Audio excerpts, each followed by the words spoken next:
Welcome to a Telltale Books video. This time, going off of what I've mostly been working on to cover the birthday of Shirley Jackson.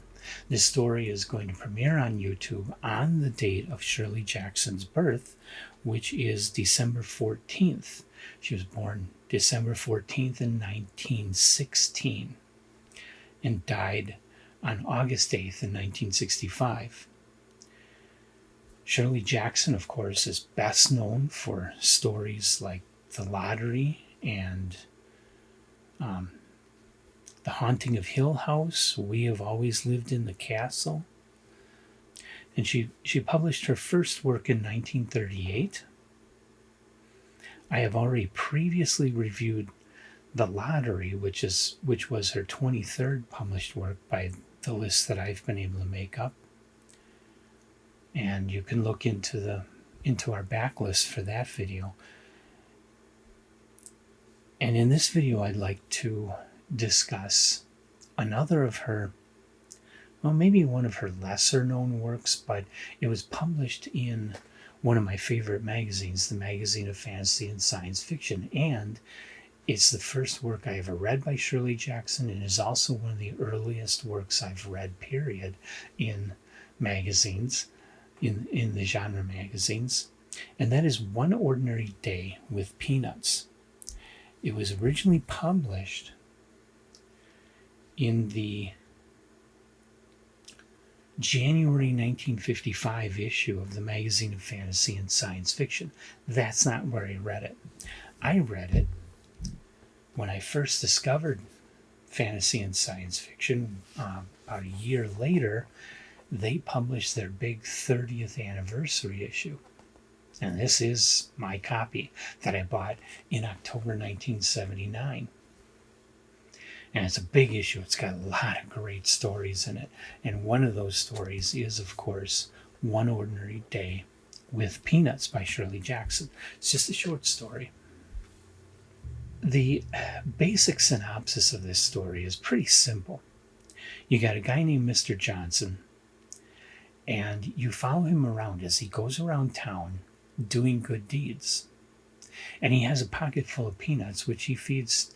He gives peanuts to kids. He feeds them to birds on his route around town. And that's all he does the whole day.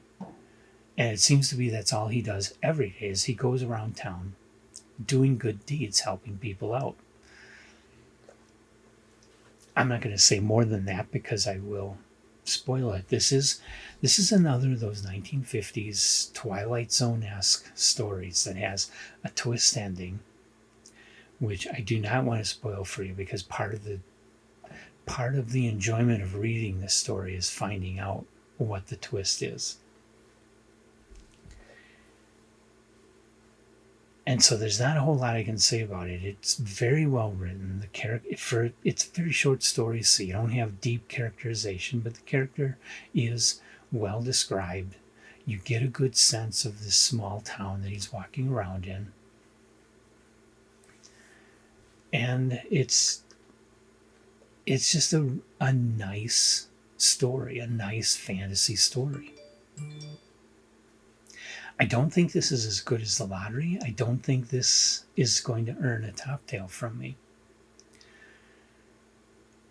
But it is one of Shirley Jackson's better known stories, and it is one that has a place in my memory as one of the earliest fantasy stories I ever read